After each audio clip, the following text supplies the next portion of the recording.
Welcome back, and today I have the pleasure of meeting with Patricia Fitzgerald, Sales Enablement Lead, and Daan de Voogd, VP of Operations at Onfido.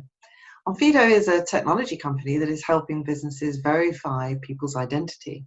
And Patricia and Daan will share how their strong open leadership culture at Onfido and the values of simplicity has helped them navigate the current complexities over the last 4 months. So welcome to you both, and thank you for taking the time to join the conversation today. Let me hand over to you, and you can introduce yourselves and say more about who you are and what you do. You want to go first, Tristan? Yes. Hi, I'm Patricia Fitzgerald, as Amanda said. I'm responsible for global enablement, growth enablement at Onfido, working with our growth, our customer success, and our solution engineering team. I've been with Onfido just 10 months now, and have really enjoyed and embraced our approach to leadership and to the way that we work with our teams and our people on the growth and the evolution of our organization. Nice. Thank you, Tricia. Daan. My name is Daan de Voogd. I'm the VP of Operations at Onfido. My team splits in 3. I've got a team who supports growth, how we help our customers get to know our product and buy it in the end. Our tech team who develop our great product, and our business team who effectively all supporting processes like finance, legal, HR, and all of those processes we're trying to make either more efficient, meaning they cost less effort to do, or more effective, getting a better outcome with the same effort. Excellent, excellent. As I say, thank you for joining us. And certainly the chaos over the last 4 months has been devastating for some and a blessing for others, both at an individual level and an organizational level too. It's been real extremes. How, what has been the real impact of this chaos on Onfido and you and your leadership roles? Daan, do you want to start? Yeah, I think this has been a very challenging time for everyone in whatever industry you're in. And I guess the challenges for Onfido I see threefold, and I'll sort of cover them in the order that I think that were important to us. Yeah. Priority number 1 was our customers. There's a lot of businesses rely on our services and they need to keep operating, particularly because we operate in the online space. There's only going to meet more demand, and we wouldn't want to hold back the customers that put their trust with us. So the first challenge was making sure our service kept going, even though that some of our service requires our analysts team across the globe who were also suddenly forced to work from home. Right. I think the second challenge is how do you keep your teams motivated and working in good conditions? And that's not just saying, well, we can all work from home. It's, well, what do you need to be happy both physically? Let's get people desk chairs to the home if they didn't have any. But also mentally, let's make sure we have enough catch-up, which includes even the odd fun night via Zoom, which we all come to know and love. And I think thirdly, that is working out, this isn't a short-term thing. What does it actually mean for the long-term running of our company, which is anything to do with what's our business strategy, what is does it change anything how we develop our product, and how our teams work? And if we are allowed to go back into work, what does it mean for our working spaces? Because everyone talks about the new normal. I do not know what it is yet, but we do need to be thinking about it. What do you think, Trish? Yeah. Yeah, no, I think that you've hit the nail on the head. Those 3 things are core to what's been going on. If I think about the new normal, if you will, I think that is going to be challenging in different ways for different people. And, I've had this conversation with Daan in the past. I've worked from home quite a lot across my career. So the challenge for me wasn't initially as huge as it was for people that hadn't had that experience in their past. And I think for them, it's about the support that Daan mentioned, having engagement in a different way, but on a regular basis. And I think Onfido has done a really good job of that, because we're a very strong believer in the individual as part of the group. So we're quite good at communications. I think as time has gone on, even for me, there have been extra challenges, because communications is great, but it's the camaraderie, I think, that you get as part of a team, as part of an organization, in the coming together of different people. And certainly in Onfido, our environment and our culture was very, very engaging, very interactive, and very supportive. Mm. And that, I think, has, as time's gone by, been the larger challenge, having that sense of support when you are only communicating via technology. Yeah, yeah. I think the sustaining that kind of level of connectedness when you're not actually able to see your colleagues or see your customers even, you know, face to face, it is a real challenge. And I think it's not going to go away anyway at any point sooner, isn't it? So there's almost these questions about, well, you know, how do we keep keep the connectedness of the organization together? I was speaking to some other leaders, the same issues.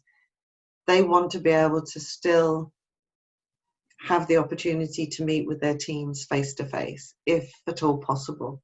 And I think that's something that's providing a bit of a guiding light and a bit of hope for people going forward. I've met with people who were high at the beginning, you know, loving it, and towards the end, you know, this time now, starting to feel a little bit down in the dumps, a bit cabin fever. I've met with some people who found it really difficult to start with and are now taking off and flying. And some people that really didn't get the chance to get stuck in, you know, they were off for a little while and now they've gone straight back to work really, really quickly.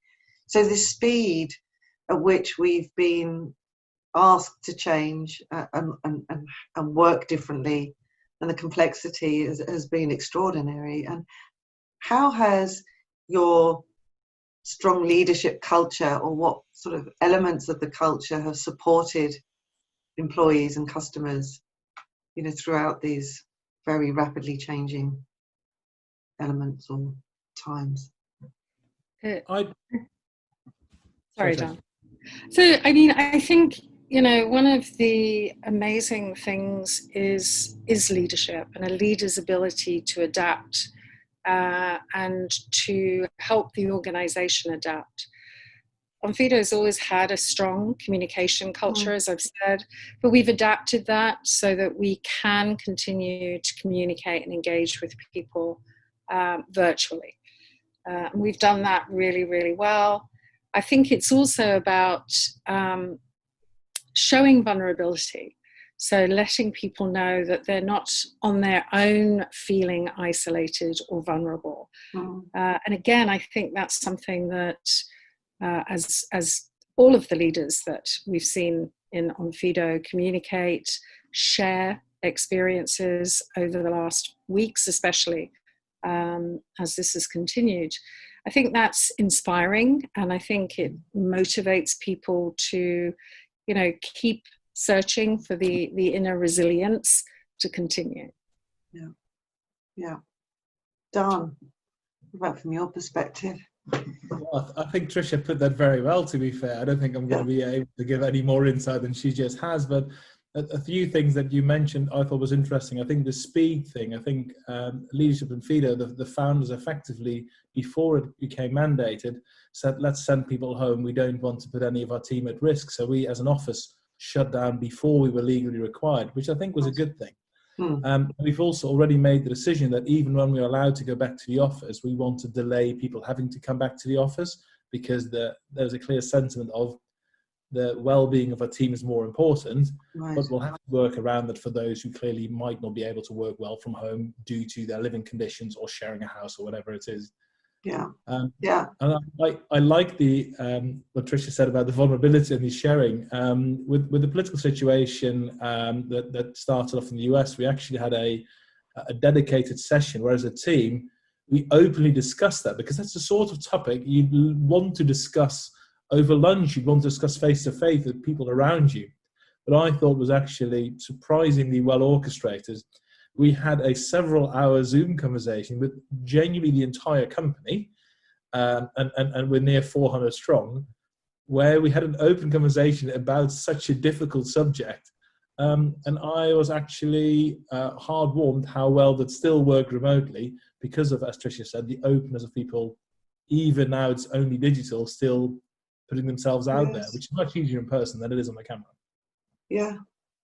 And I think that's an interesting thought, because in some ways people feel more comfortable face to face, but in sensitive topics like that, they feel more comfortable being open when they have more familiar surroundings, or they're on their own, they've got that space of technology between them. Yeah. So what do you see as being some of the biggest challenges or opportunities? I guess it depends which way you look at things, over the next sort of 9 months to a year. That's a tough one. I think, as Daan was saying, we're really looking to be able to have a strong level of comfort when we reopen the office. So, it's pushed out, I think, until November at this stage, just watching what's going on. I think bringing people back will be a challenge and an opportunity. So doing it in a way that, ensures that they have the right level of comfort, that the environment is secure and safe. But I think there is also the opportunity there for crafting a different way of working that's sustainable in the longer term. So we've always had flexible working at Onfido. It has had some challenges in the past just because of our organizational structure. But I think the whole concept of flexible working has changed. And my expectation is, just because Onfido is such a forward-looking company, is that we will look to innovate how we manage that whole flexible working going forward, with maybe different schedules of who comes into the office when, so that people have the space around them that is required in the short to medium term. But also just based on some of the innovative ideas that have come from leadership, who knows? I think there's an excitement that we could, really craft a new way of working together going forward. Yeah. I don't know, Daan, what you feel about that. So Daan and I Daan's much more a social creature than I am. So I think he's probably missed the work environment itself a little bit more than me. As Amanda knows, I'm quite introverted. So, Daan might have a different perspective on how that works going forward.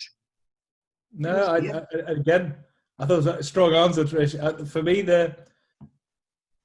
I see challenges in different time frames. My short-term challenges, as you described, people are on not everyone, but there will be people on a downward trajectory in terms of happiness with the whole working from home. We might all be a bit bored with it by now. Yes. And I am in the fortunate position that the team I work with, like Tricia, are all people that, like, we build the team together. This wasn't a team that existed and I joined. We build the team together. How do we keep it firing on all cylinders as they have been to date? The second bit is, as part of building the team, we've got new additions to the team we're very excited by, but it's incredibly unfair for them to join via a laptop. They didn't have we have in our offices, we have what we call the hive, which is, I guess you could call the canteen, but it's genuine. There's places where you can play with a pool, you can have a drink. On the Friday, we stay behind, and there's, like, after our company all hands, there's a bit of socializing, you eat your lunch there. All of that is part of the team, and I am a social creature, but I also think if you join a new company, that angle is so important. So how do you onboard new members to the team without all that? Then the slightly midterm, getting everyone back into the offices, yes, exactly. How do I keep everyone safe? Because I'd hate for anyone to either fall ill or their loved ones to fall ill because they came into an office that wasn't safe for them. But the exciting bit, and that I completely agree with Tricia, is rethinking how we do things. We're also a global company. We have, I believe, up to 12 of us now. The number keeps increasing. And we are used to working on Zoom. We are used to people not being in the same office. But today, our team would sit in the same bank of desks pretty much every day of the week. And people have different preferences. And Tricia rightfully might want to spend more of those days at home. I think we've now proven that actually it can work very well. So even a slightly more old-fashioned person like myself has now opened up to that. Yeah, probably we should have more working from home for those who care for it. And people like me who just prefer to be in an office environment, being in the office environment. So shaping the new future together is definitely exciting. Excellent. It's a creative space, isn't it? Because it's almost, you've got a greenfield site that you can start creating different ideas. And I'm like Tricia. I like to be social, but most of the time I'm quite happy in my own surroundings. But I think it's going to be exciting times, and the onboarding. I see some quite nice articles coming on LinkedIn about how people have onboarded, and how their organizations are doing things different, sending them packages, little goodie bags and so on. So yeah, in some ways it's exciting. I think the audience, or the group that's been impacted the most on new hires, it's extremely difficult to get your laptop by courier, get onto a Zoom call and start to feel the culture of an organization. But, again, because of our strong internal communications particularly, I think we've lessened the impact of that, but I think there's still more to do, especially if we are going to continue for a number of months. Nice. So what are your top two, maybe top priority, for getting things moving now? I mean, you did talk a little bit about thinking about finding a new way of working, but is there anything that you think, this is a priority, we need to make sure, certainly from a customer perspective, that we're able to continue or ramp up anything in particular? Just to provide more clarity for where you're going and what you're able to provide. I think from a customer perspective, the service that we provide is a highly automated service, but has a safety net of human analysts. And I think what this is flagged is, one, our competitive advantage, because not our main competitors aren't as automated as we are, but still they're relying on human analysts for that safety net when checks need to be done that are out of the norm or require an extra level of security. We're globally working out what our footprint is, so diversifying where we have those analysts, and also by doing so, our network, and how do we decide what information goes where. So there's a lot of happening on a technical product perspective, and as we're always doing, but it's now even more important, developing our artificial intelligence, our machine learning modules to be even better, so that less human intervention is required. And we're at the forefront of that, which is very exciting, but the need for that's only gone up. I think the team side of things, that is the other big challenge we have as an organization. And whilst I clearly am very lucky with my team, and I'm in a positive way worry about my team as well, luckily we in Onfido have also a people team who are around the clock working out how this should work. So it's great to be supported by the other functions in Onfido, whose actual job it is to work out what is the best practice for onboarding new colleagues, what is the best practice for keeping the teams engaged. So the team sense at the senior level is actually really strong and very helpful. Excellent. So just to sort of round up, when you think about the complexity over the last 3 or 4 months and how you've navigated that, what would you hold up as being, really good piece of best practice that you feel most proud of? I think it's that awareness that everybody is going through different experiences right now. And so as I've engaged with people, both within, our operations team, but also the growth teams that I support, it's to ensure that there's that personal connection. Yeah. So starting meetings, starting Zooms with that personal connection, even if it's a fairly large crowd, I think it's really important. One of the things that we experienced very early on is we had a webinar with 50 internal participants, and the webinar was being run by an external company, and they started the webinar and they immediately went into the topic. Right. There was no video sharing, there was no introductions. And though I was supporting in a facilitator type role, I wasn't running the webinar. So I couldn't turn videos on, or I couldn't turn the audio on. But the feedback that I got was, oh, well, that was a little bit cold. That was quite a formal engagement. And it was. There was no space for the people to connect. Yeah. As you would in a classroom, for example. It was straight in, very formal. But I spoke to the organization about it, and the next time we had allowed for that 5 to 7 minutes. Let's let people talk. How's your day going? How's your week going? Let's have that connection up front. Yeah. So that then we are learning together as a team, rather than being taught as a group. And for me, that was a huge moment, because that personal connection really makes people engage more openly, and the conversation then is much more related. Yes. Yeah. Lovely.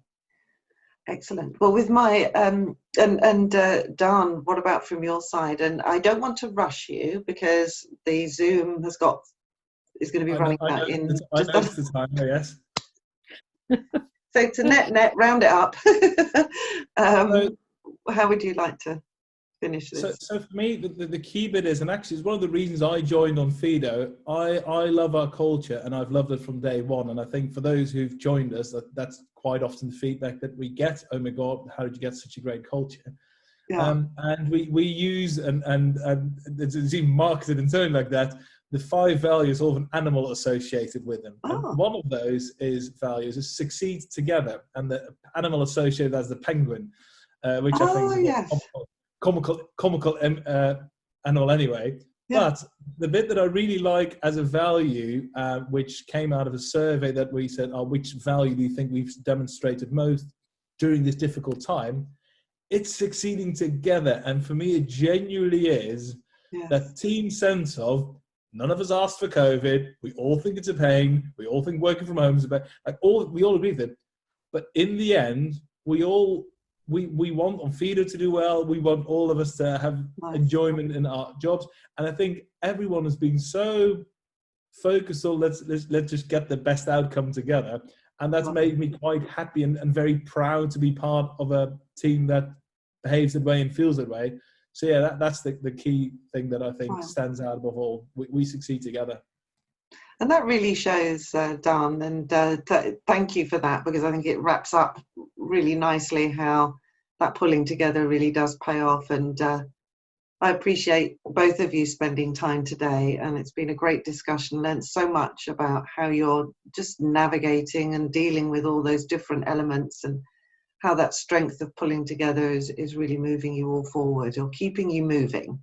And that clarity about just keeping the vision going that you talked much earlier on in the conversation, Daan, was really important as well. It just helps people have a line of sight. So thank you both very much. And all the best to you. All the best to you both, and Onfido. Lovely to talk to you, Amanda. Take care.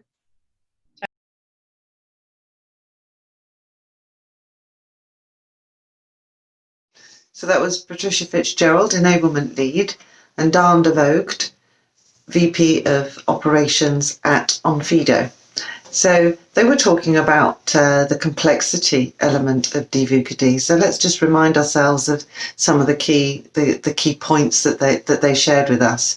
Certainly around priorities, the first thing they did was to ensure that they were continuing to support their customers being very reliant on the Onfido services, and making sure that that continued. Keeping the team motivated, they were very mindful of mental health and good working conditions throughout the period, and they still are. And ensuring that everybody had the right equipment, the desks, the chairs, and the equipment, resources for virtual working. And really looking at assessing the business impact. What is it around running the business, strategy and development of products, and continuing to have those conversations with the leadership team. In terms of mindsets, it was very clear that they were very proud of Onfido and its culture, especially around communication. So keeping that engagement going, both at a team and individual level. Interacting and continuing to support employees was very high on the agenda. And making sure that leaders were there to help the organisation adapt and lean into the changes. And being okay with vulnerability, and having leaders show their vulnerability. It's okay to let people know that they're also feeling isolated. In terms of moving forward, for Daan and Patricia, very much about looking at innovative ways for bringing people back into the office, a phased approach. Maybe thinking about scheduling different days for people to return based on what their preferences might be. Communicate, just keeping that communication and the connection going between everybody. And open discussions about the very difficult topics that we've had over the last 3 months, and bringing the whole group together and just reinforcing the need for connection and open dialogue. And the penguin value, the succeeding together. I really felt Daan's passion for around, and Trisha's, for around everybody coming together and succeeding together. And then finally, around the challenges or opportunities, sensitivity to different employees' experiences, mindful of where they are and their readiness to return. Doing some innovation around onboarding new employees and ensuring that the first few months are inclusive and connected. And ensuring the ongoing safety of employees long term, making sure that when they do start to bring people back into the office, all the safety precautions are in place and all the logistics are in place. And then finally, really looking into the future, the more longer term challenge and opportunity is looking at, increasing their competitive advantage by continuing to invest in development, the machine learning and the AI, to start developing modules that are less reliant on the human checking side. So there you have it, perspectives from Patricia and Daan from Onfido regarding complexity. Thank you very much. I look forward to seeing you on the next one.